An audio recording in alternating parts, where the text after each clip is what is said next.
website real quick. And welcome once again to Prepper Talk Radio. And Scott, yeah, I've got you on the phone here already. So just to let you know, we are on air live, and happy to have you join us this morning.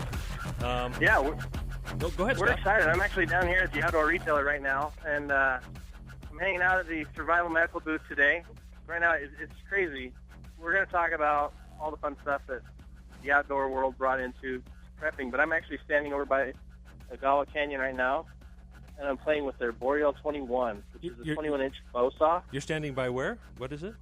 Agala Canyon. Agala Canyon. Agala, A-G-A-W-A, Canyon.com. Oh, okay. And Agua Canyon. I'm saying it all wrong. Inc. Agua Canyon Inc. Okay, that makes more sense. These saws, it looks like it's just this really nice piece of metal folded up. Flips out really fast in a 21-inch bow saw, and you've got like 4 different blades. I'm blown away because it's ultralight. It's easy to assemble, disassemble, and it fits right inside your backpack, no problem. You don't have to worry about cutting anything. The blade folds inside itself. It's make sure to bring one back with you. I want to do. I know. I need to get one of these. Very cool. They're about £1. So, yeah, we're going to be talking today about what happened with prepping, how it all started in the outdoor adventure world. Yeah, we're going to have some fun today. Yeah, I'm looking forward to it. I would love to be there with you, Scott. It's I am a gearhead through and through. I know you are as well. And I think you're much bigger gearhead than you give yourself credit for. Well, thank you. I think I am too. But yeah, I wanted to talk quickly about our transition from PrepperCon to Prepper Talk Radio. I know some of you had some questions about that, but yeah, we're essentially just rebranding.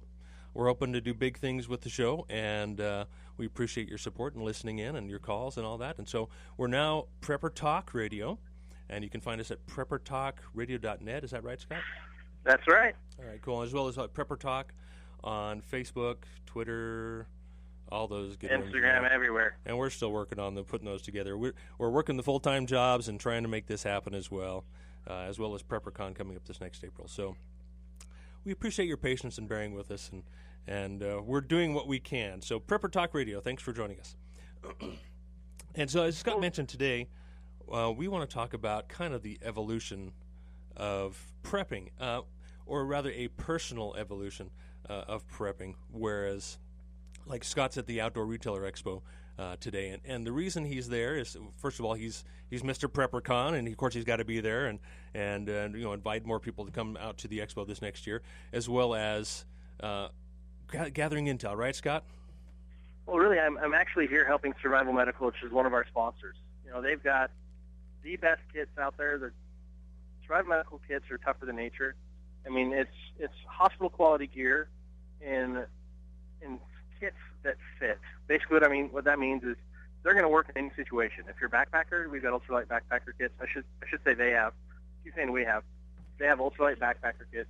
If you're going out on the lake, or if you're going out on the ocean, I mean, they've got coastal kits. They've got fly fisherman kits specific to what your adventure is. So you don't have to haul this big bag everywhere you go. And they last actually 20 years. That's the coolest thing about them. So I'm excited. I'm here helping them out, and they just let me wander around while everyone's setting up. They just opened the expo, so it's going to get crazy loud, crazy busy. I mean, the big buyers from Cabela's and Shields and all the big name, big brand companies are out here looking for the product to put in their stores. Yeah, so I was looking through the list of exhibitors, and a lot I recognized and an awful lot that I didn't. So this is more specific to retailers, correct? It's not really open to the public type. Yeah, it's not a consumer show. This is a retailer show. So you're going to find a lot of the same companies you're going to see at a consumer show, but this is where they're looking for business partners to help distribute their product. So they've got this tent I'm in. They call it a tent, but it's the size of a football field. And this steel reinforced beams and cabling, it's pretty impressive. So this is just you're outside? The new businesses. It's inside. Oh, it's air conditioned. In a tent inside. It's an outside tent, but you feel like you're inside.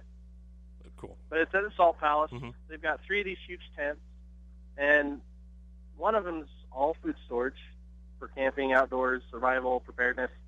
One of them is kind of all just clothing, and the one I'm in is new product lines. Oh, cool. So there's some pretty cool stuff, like the saw I was just talking about. Renovo water filters is here, and they've got a brand new water filter. Our friends Borrow Cook, They've got that really cool cooking system. You can throw it in your car and cook your food while you're on the go. There's a lot of really cool products here, and it just kind of goes to where most preppers get their gear. It's from these outdoor retailers.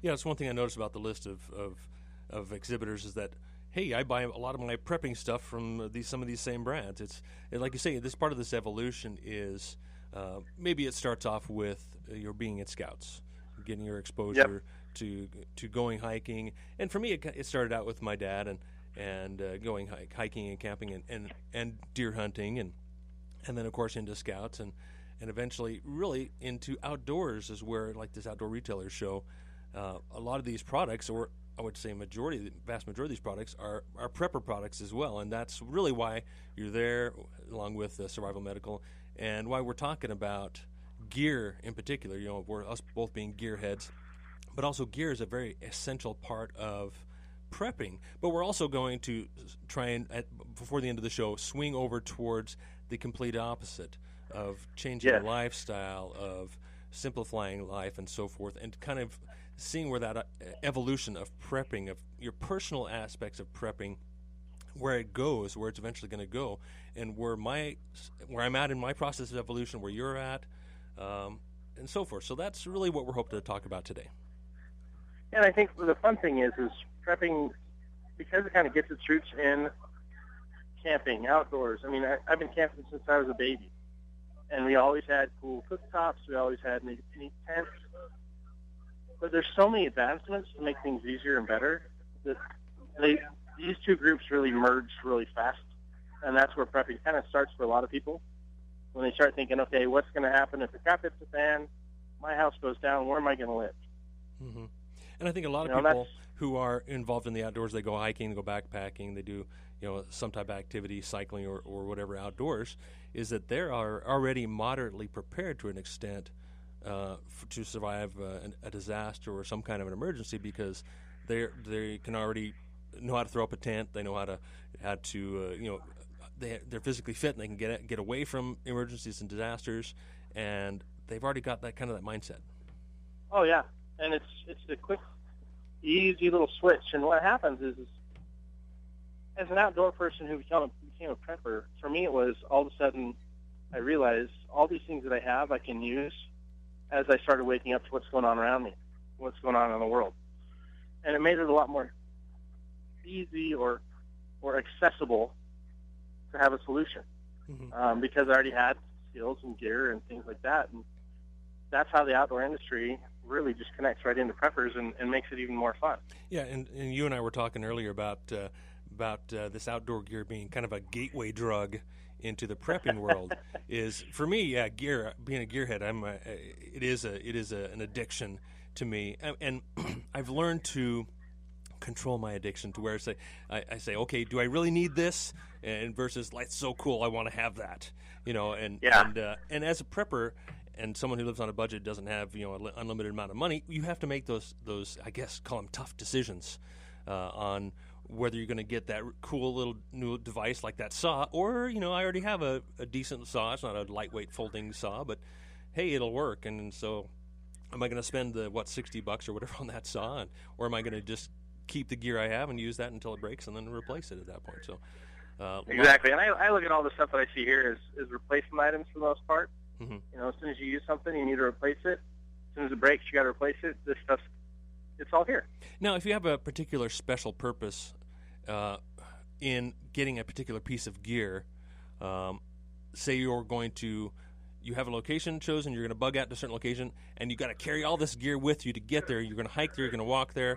That's the only way to get there, and you need lightweight gear. Then you may need to seek out some of these particular technologically advanced devices to save you some weight and convenience. Yeah, absolutely. And just simplify. That's all it really comes down to, is simplifying. You're trying to make things make a little bit more sense. And I think you're absolutely right there, is that when you first get started in the outdoor industry, you see all this cool gear and you got to have one of everything. But as you learn and grow and become more experienced, you realize, man, I can really do without a lot of this stuff. I can really live a simple existence, and and that's kind of where my evolution of prepping is taking me. Is that yes, I love gear. I'm a total gearhead, and I love technology, and I want to explore that a little bit as well. Technology versus living off the land and simplicity, but instead of having several different knives, having one or two that do specific purposes, because you learn what a particular tool will do for you, what it won't do, and you can set that aside, sell it, and buy something different. So that's kind of where I'm hoping to this conversation goes today. Absolutely.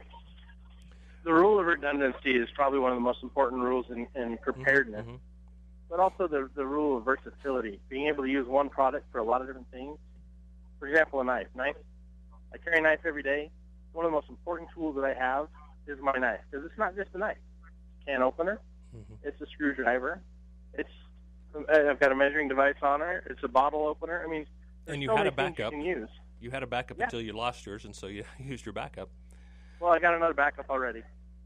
Okay. So I don't like not having a backup. So I've got a backup in the car, and I've got the primary in my pocket. I'm the same way, and just like with my cupboards, like with anybody's cupboards, and in replenishing and rotating your food storage, once you use something, okay, yeah, I've got 4 other ones, but I don't have 5. So we're going to replace that, replenish that, and keep that back in store, and have all that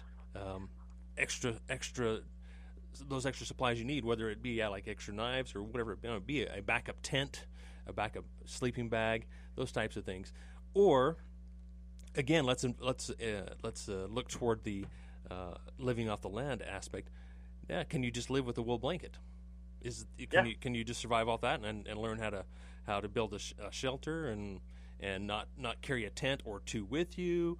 I mean, there's so many different aspects we can explore here, and so that's. Any other comments on that, Scott?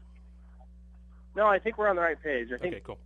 Listeners, I mean, you guys know what you do. What's your evolution? Join in on the conversation. Help us understand better ways to be better prepared, and what kind of got you into it is different for everybody.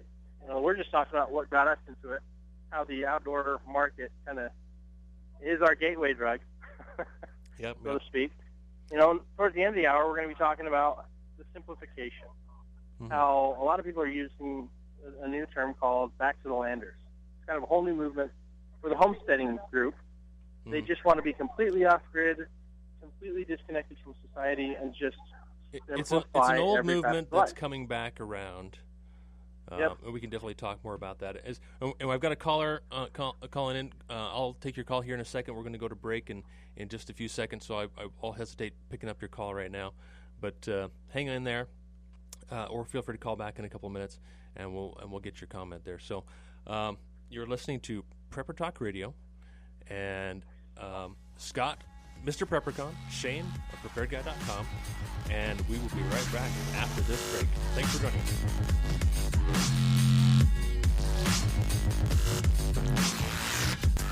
And we are back to Prepper Talk Radio. And I just want to make it, I guess, perfectly clear, you guys. Feel free to call in and talk about whatever you want. This is your station. If you have something you want to say, hopefully it's on topic, and that's what we're here for. If you want to take us off topic, go right ahead. Because that's this is your show. This is for you guys to talk to. So feel free to call in. But right now, we're talking about gear. We're talking about prepping, of course. We are the Prepper Talk Radio Show. I am Shane of PreparedGuy.com, and Scott, Mr. Preppercon, of PrepperCon.com, and the expo that's coming up this next April. Hope you'll join us again. But like I say, feel free to call in, and I've got line 3 ringing here. I kind of hesitate to pick this up. Grab them. Let's get them on the air. Go ahead, caller, line 3. What would you like to say? Yeah, I'm a big fan of propane. So okay, this month on Big Street, there's a big propane outfit there that I fill my cylinders. Mm-hmm. And the 19th of this month, they're going to have a big special for 99 cents a gallon. Oh wow, that's a good deal. Yeah, so get your cylinders, filled up for winter or now or whenever. I just filled mine at regular price, but they had a sign inside, and it says this month they're going to have a party or something. They're going to do a 99-cent gallon refill on the propane cylinders. Well, that's fantastic. Thanks for letting us know about that. And you bring up a really great point: is that propane, you can store that for decades, and it's still good. Oh, It's yeah. not like unleaded, where you have to refresh it and you need to add additives to it. But yeah, absolutely great point. And now that it's hot, I use my grill as a stove.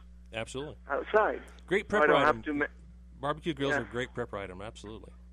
Absolutely. So 99 cents, the 19th. Perfect.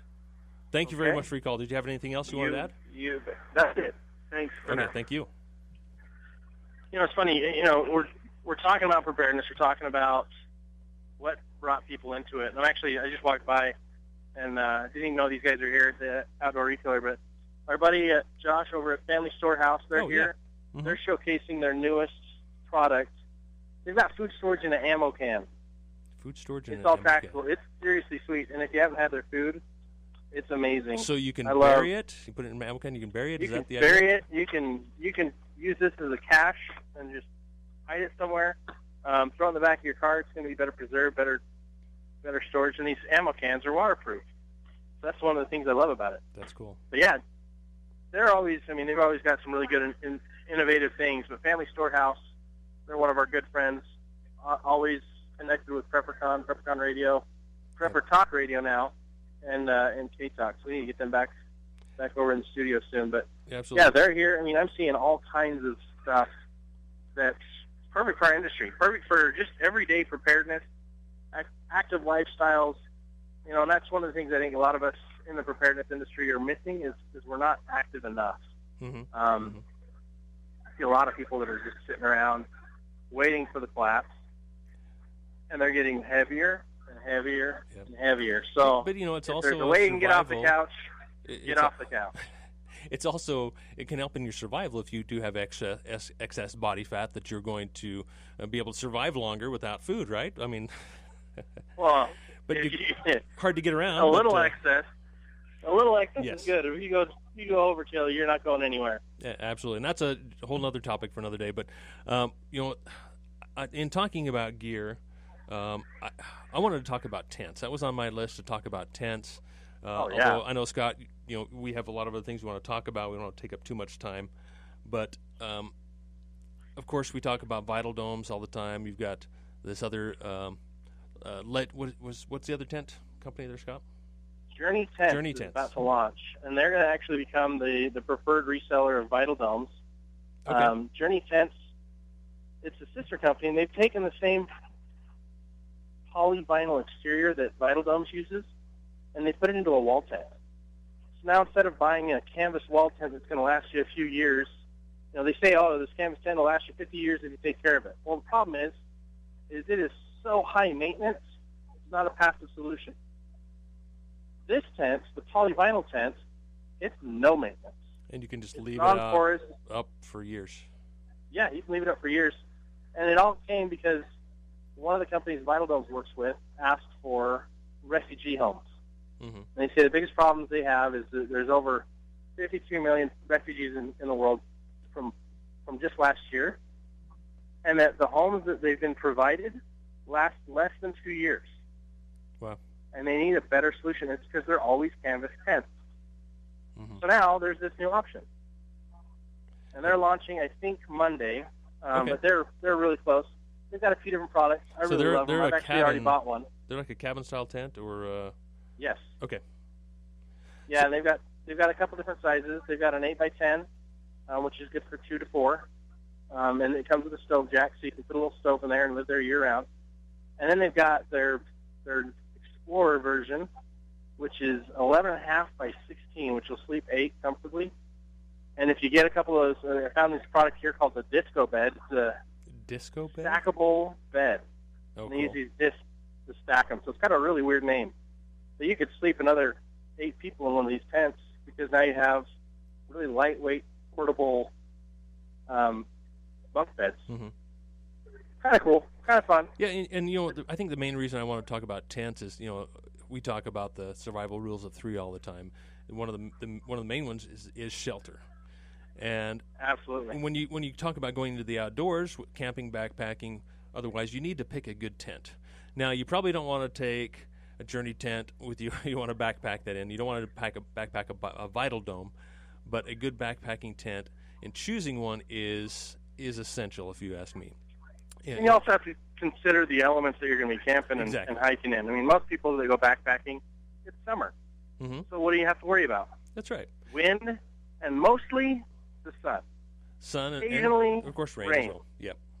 You know, unless it's a fluke storm, but you're not having to worry about a whole lot, and so you want the lightest, quickest setup that you can possibly get for that situation. Yeah, absolutely. And let's dig into that a little bit more, because I love talking details on gear. You know me. You know, there's the different styles of tent. There's the cabin tents, and then there's the dome tents. Dome tents tend to be freestanding. They have aluminum poles, fiberglass poles, and can stand on their own. They don't need stakes to stay upright. And that's my preferred choice of tent because it's easy to throw up. It goes up quickly. You would use stakes in order to keep it from blowing away, essentially. You know, that's really the only reason. Exactly. Or maybe put your Ray fly on. That's the ideal for backpack. Exactly. Yeah, that's your ideal backpacking, multi-purpose tent. Now, my first comment I wanted to say is, do yourself a favor, stay away from the big box stores, unless you're buying a tent just for your kids to mess around in, because it's not going to last long. So, absolutely. Choosing a quality tent, and just like these Vital Domes and Journey tents, they're made to last 7 years out in the sun all the time. Now, most of these backpacking tents are not going to last that long. If you set them up, you know, for a full year or two, they're just not going to last. Well, they're just not going to last the winter anyway. That's right, and they're not going to last the winter. They're not. There's 3-season tents, there's 3 to 4 season tents, and there's 4-season tents. And you don't want to backpack necessarily with a 4-season tent because it's heavier fabric, heavier poles to handle snow, winds, and so forth. But most people, in most cases, you can get away with just a standard 3-season tent. Now, having said don't go to the big box stores, and I'm referring in particular to, you know, Wally World, where I see a lot of people going. They see a tent on the shelf. It's $30, it's $40, $50, depending on, you know, 2-man to 6-man, whatever. You can get a 6-man tent there for, you know, $40, $50, $70, $80, depending on how big it is, and then it lasts you a couple, honestly, a couple of camping trips with your family. If that, you know, we get some. We made that mistake a long time ago. We actually got one at that big Red K place, mm-hmm. and it lasted half of a camp out. Really? Okay, already. The fiberglass pole snapped. Mm-hmm. I was like, "Are you kidding me?" We had probably 20-mile-an-hour wind hit, and it just snapped. That's nothing. And we had half a dome. Well, they are a big sail. Once you put them up, they're an awfully big sail, especially the tall ones. So in choosing a tent, I have a lot of different criteria in choosing a tent. First of all, don't spend $30 on a tent at Wally World, because it's going to fail you, and you're going to may end up in trouble. You may end up in a serious situation, especially if you backpacked in and you encounter a storm or whatever. You need a good, reliable gear, and that's being a gearhead. It's about research. It's about talking to your friends and shopping around a lot and looking at gear and learning what is really important in a good quality tent. Now, for bugging out, Vital Dome and a Journey tent, they're going to be your best ones to take with you because they're going to last forever. Now, for a backpacking tent, I'm not going to throw out a particular brand, but things you should look for. Obviously, lightweight is important. How important is up to you, because the lighter the weight it is, the more expensive it's going to be. Are you willing to spend $250, $300 or more on a tent you're going to use maybe once or twice a year on a extended backpacking or hiking trip? And you've also got to take into consideration how are you going to be using it. Mm-hmm. You and I always talk about gear, and it's always about testing. Mm-hmm. Make sure what you're looking at is going to work for you. I've got, my brother. He's a rock climbing enthusiast. Yep. He's a rigging expert, and so he teaches all the guys that are tree trimmers and the arborists, and he teaches EMTs, and he teaches search and rescue how to use riggings and ropes for rescue. And and he uses one of those tie tents. Right. Okay. So basically, you find 3 trees, mm-hmm. and you set your tent up about 10 feet up in the air. Mm-hmm. That way, everything's up in the tent, up in the air. You don't have to worry about snakes. You don't have to worry about as many bugs. Now, so you're up. Hard to do in the desert. Hard to do. You got to be up in the where there's the big pines and such to be able to do something like that. Now, True. We have a caller calling in here. Let's roll the dice and take this call. All right. Hello, you're on K-Talk. What would you like to talk about? I have a question about, say there's a disaster or something, there's reports of looting, mm-hmm. and the government comes around and says, stay in place, stay at home, keep your doors locked and all that. Would you bug out, or would you stay at home like they asked?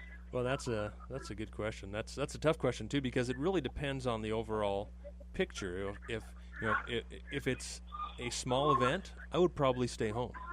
And in most cases, right now, my current scenario, my current setup is that we are bugging in, we are sheltering in place, really regardless of the situation, unless, Mount Timpanogos turns into a volcano or something and we got to get out of there. Otherwise, we're sheltering in place.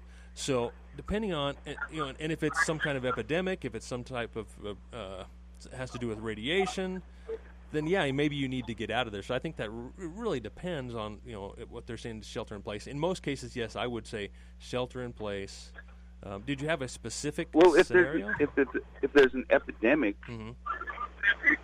would you want to go out into it, or would you be better? No. You don't want to go That's into a great point. Yeah. You want to make sure you're clean. You want to be in a clean environment. And the nice thing about sheltering in place is you can make it clean, but you also want to be able to get out of that environment as quick as you can. So you want to make sure you have suits that you can use to get out of there. Yeah, there are a lot of variables. Okay. If you could jump in your car and leave, I guess we mm-hmm. could do that. But if you're hiking out, if you're walking out, correct. And you I guess it all does depend on. Mm-hmm. But I've kind of thought about that. If you live in a big city, it's probably a good idea to get away from people if you have a place to go. That's the big if you have a place to go, you've already say, hey, I've got family that live in this little country town, and there's an epidemic. It's probably a good idea to get out and go to the family's place. Maybe already have some stuff you stashed there, some stuff prepared, so you don't have to take a whole trailer load full of stuff with you, but you can throw your 96-hour kits in your car and some supplies and get out of Dodge. But that's another thing, mm-hmm. because I do have a place to go. My mm-hmm. father has a farm, and I thought about, should I take some of my stuff there, or mm-hmm. should I keep it in case I decide to stay? Yeah. So I highly recommend both. Keep some where you are. It's a conundrum. Where you want to go. It is. It's a tough decision. If you have enough money to buy duplicates of everything, which most of us don't, then you can put some at each location. But otherwise, you have to make those hard decisions and say, okay, I'm going to have this kit ready. I'm going to have these supplies that I can mobilize quickly if we need to get out, and hopefully, we'll have some notice. You see things happening, and you can stay awake, and you can say, you know what, I'm going to start packing up the trailer just in case we need to bug out to Dad's place. And be prepared to leave early. And that's really the key, is especially if you live in a big city where there's a lot of, you've got to take the interstate to get out. But if there's an earthquake, I don't think we're going to get much warning about that. No, you're absolutely right. Definitely not. Yeah, you're absolutely. You'll be thank you, shaking. gentlemen. Your alert will be a shaking system. Yeah, absolutely. So, thanks for the call. Appreciate it. It's a great topic, and we can definitely spend more time on that. So, back to tents, I guess. Just a couple more minutes before the next break. A few things that I look for in a quality tent is, number one is I look for quality zippers. And I look for that in backpacks, in bags, is the zipper feature is incredibly important. If that fails, it's almost like you don't even have a tent. You don't have full shelter, other than it will provide your shade. So, a tent with a bad zipper is no better than just a tarp. Yeah, and sometimes a tarp's better than shelter. Yeah, than nothing. Yeah, and I know some survivalists who that's all they take. They just take a quality tarp with them and build their shelter out of the tarp, and they don't. They need nothing but just a roof over their heads to keep the rain and the snow or whatever off. So that's where experience comes into play. So zippers, I love the YKK brand. If it has YKK, you're good to go. other than that, compare the YKK quality to the other quality zippers on that tent. And any good manufacturer will say what kind of zippers they have and why they're a quality zipper. Exactly. And the next thing I look for is I stay away from fiberglass poles. I like aluminum poles. They're lighter. They're actually stronger, more durable. Fiberglass you'll tend to get on the cheapo tents from the Wally World. And like you say, in that 20-mile-an-hour wind, it broke. And you can patch it with some duct tape, but it's not going to be the same. It's going to last you a couple of days, if that. Exactly. Good aluminum duct poles. It's great, but it's not tougher than nature. Yep. All right, here comes our music, and we will catch you on the other side of this break. Thanks for joining us here at Prepper Talk Radio on AM 630 K-Talk.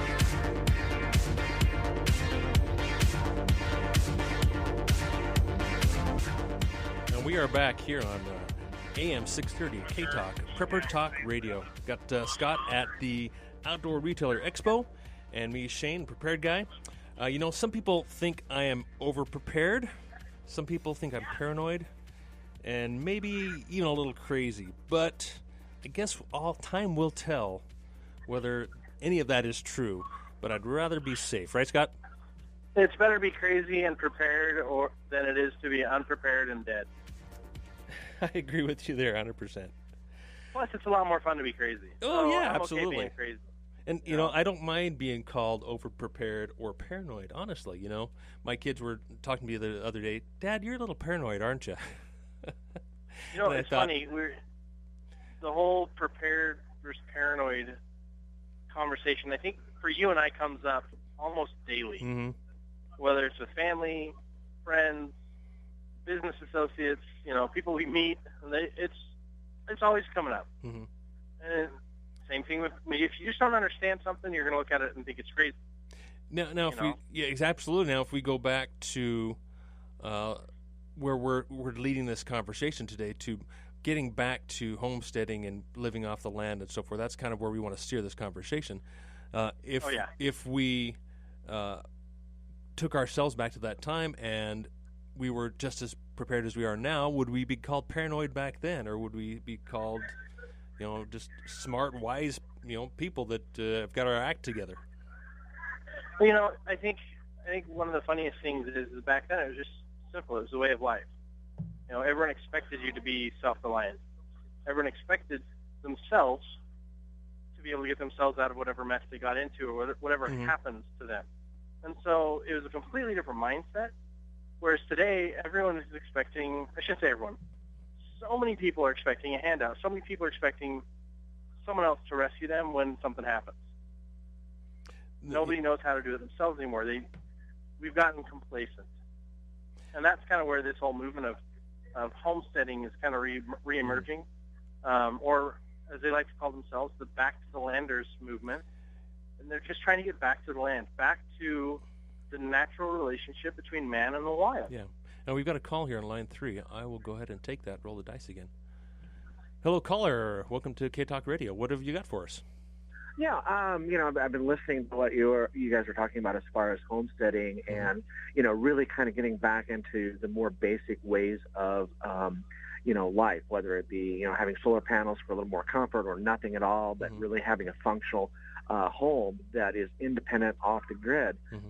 The thing that I think is so important on this is that the more dependency we have on these systems, if something goes wrong, we are going to find ourselves in a very compromised position.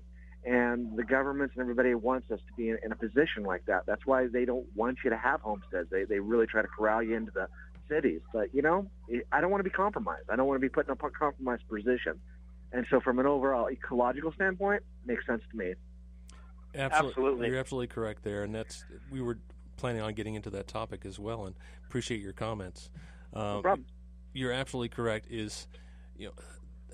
We know that it's all about control. And that's why the government's getting bigger, because they just want to control us. And it's brainwashing us into thinking that, others will take care of us, when we know it's our own responsibility to take care of ourselves. And that's right. And real quick, this is a final, and this is a thought that had hit me the other day. Mm-hmm. A lot of these people who are very dependent upon the government and have a very entitlement mentality, I thought, what if I was stuck out in the middle of the desert? I was given some seeds, a shovel, and a knife. and nobody else. And they were in that position too. They're compromised. There's no dignity there. It's a scary spot. Yeah, that's a great word to use. Dignity is that nobody even really knows what that word means anymore, and I use that loosely. Nobody. Well, it's funny too because people think that being rescued. Or here's a good example. When my wife hurt her back a few months ago, she didn't want to call 911 to have an ambulance come get her because she couldn't move. Mm-hmm.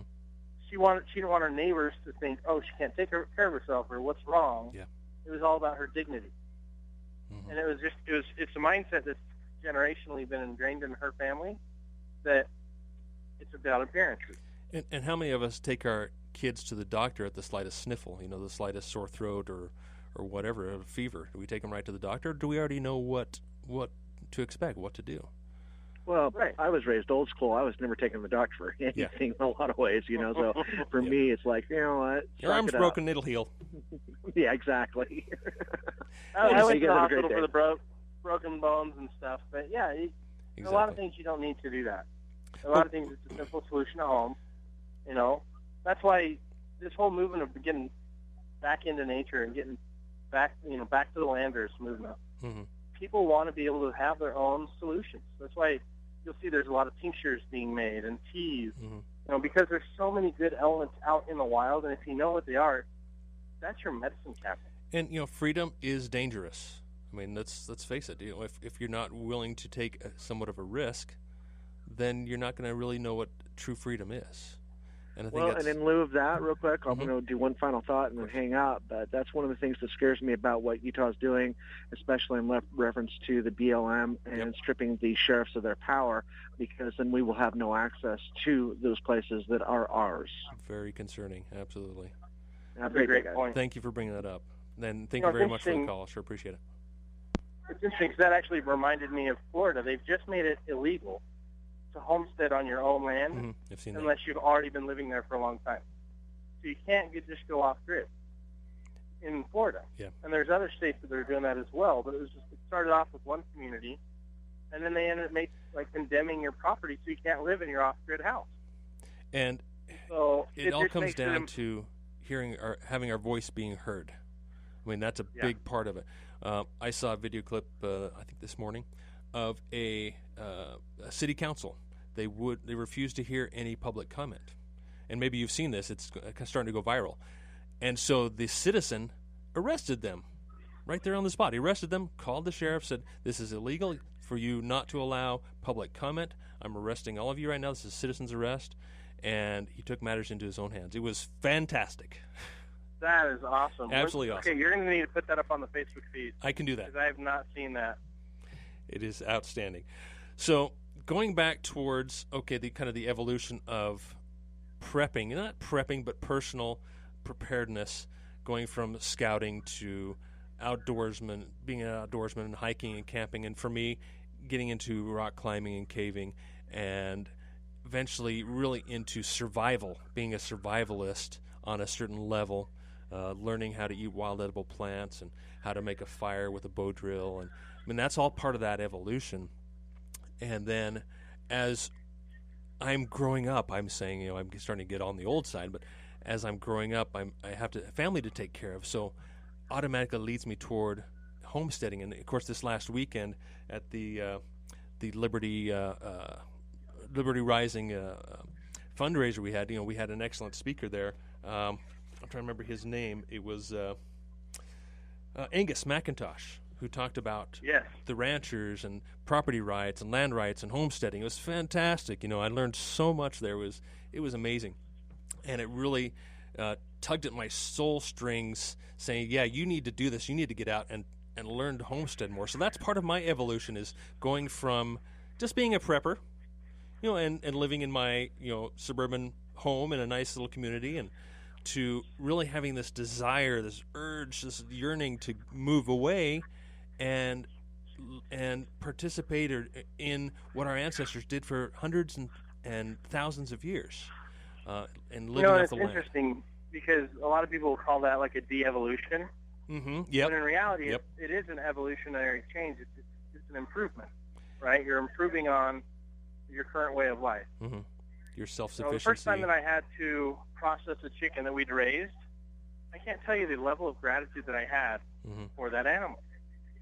Realizing that I cared for, I loved this animal, I brought it up, I made sure it was healthy, I made sure it had everything it needed, because I knew it was going to feed my family later. And that understanding, that balance, you end up respecting everything. You have a lot less waste. You have more gratitude. You appreciate everything a lot more. And that's, I think, the problem we have in current society. People want that again. Yeah, and that's a bit of a conundrum in that you're at the Outdoor Retailers Expo, and in taking that course of evolution, it turns you away from consumerism. Yeah. But there's also the option of, okay, I'm going to homestead, but I'm going to take advantage of all the modern conveniences and technology like solar and living off grid. So that's a big topic we could talk about there, is how do you reconcile moving forward but actually moving backwards, forward, backwards, whatever you want to call it that way. Living more simply, is that actually regressing? Or are you progressing that way and taking advantage of technology? Am I making myself clear, Scott? I think you are, but I think it doesn't have to be looked at that way. You don't have to look at it as moving forward or moving backward. I mean, it's a different pathway. You know, I could go live completely off-grid in the woods, never have power again, and that's up to me or up to you, to whoever wants to do that. And if that makes them happier and if that makes them more self-reliant, power to them. Let's look at some people are going to want to enhance that lifestyle and put solar in and have plumbing and have a bathroom and have different things instead of finding the tree that you go pee on. Yep. You know, there's other ways to have a solution. And I think it really comes down to what's going to make you feel happiest, feel true joy, and feel balanced again, because that's where we're missing things, is we just don't feel that balance with nature anymore. And it's not an easy process. I mean, it's not an easy process to go through. I love the homesteading. I love that term, but also going back to the land as well. And I want to talk about that briefly as well. I've got a caller line 3 here. Let's go ahead and bring him on. Hello, caller. Who's this? What's your name? Ryan. Hello, Ryan. What have you got for us today? Well, I just wanted to recommend a book that I read, kind of pertinent to the topic you're talking about, just kind of getting back to the land, homesteading, that kind of thing. Check it out at public library. It's called Surviving Off-Grid, and it can be a little ranty at times, but it's a philosophical book. Okay. So it kind of gets you in the mindset of thinking about, you know, how people back in the day did things and why they did them. I just found it really interesting, and it got me thinking about, okay, what would I do, you know? So anyway, and it's called Surviving Off-Grid. Okay, kind of it throws you off a little bit, but if you haven't checked it out or seen it, I would recommend it to anybody who's kind of going down that path, just to get some philosophical ideas in your head. So and I think that is a great way to start about it is don't go buy the gear and then move off grid. You have to decide. Right, because you're just going to be rebuying everything. Exactly. You know, get it, and that's the other thing. In a survival situation, you've got one shot. You don't. Yes. You know, your second chances are going to be very few and in between. So knowledge is your friend. Yeah, absolutely. And another book was brought up to me this morning as well, called The Lost Ways. So looking back and learning how to make pemmican and live as people did in the 1700s. Right, and they did okay. Yeah, they survived. We're here now. Yeah. I mean, obviously our civilization has grown more rapidly with there technology. Are a lot of comforts, that we have now, and especially, urgent care medicine has progressed, and treating diseases and to a certain extent. But to an idea, you have to go back, and there's so many resources too, like on YouTube of reenactors and stuff, and they tell you how they did it. Yeah. And that's something I say an awful lot is to prepare for the future, you have to look to the past. Look to our ancestors, the way they lived, and prepare to live that way, because that's the way it's going to be. Maybe not for us and our generation, but for our kids, most likely it will. Yeah. Thank you very much for the call. Sure no appreciate worries. it. Great show. Love it so much. Thank you. Appreciate Bye. Bye. Yeah, thank you very much. You know, it's interesting. All of our listeners today brought up really good points, and I think the basis is you got to learn. Never stop learning. Yep. When you die. Part of that learning is actually being out in the field, not just book learning, not just reading something on a screen. It's actually being out in the field. And so I throw this at you in our last few seconds here, really, is what would you rather have? A really nice steel chainsaw or a really fantastic quality handcrafted axe? There's your two spectrums right there. Obviously, either is going to make your work easier, but a chainsaw compared to an axe. So thank you for joining us today. We sure appreciate it. We love doing this show.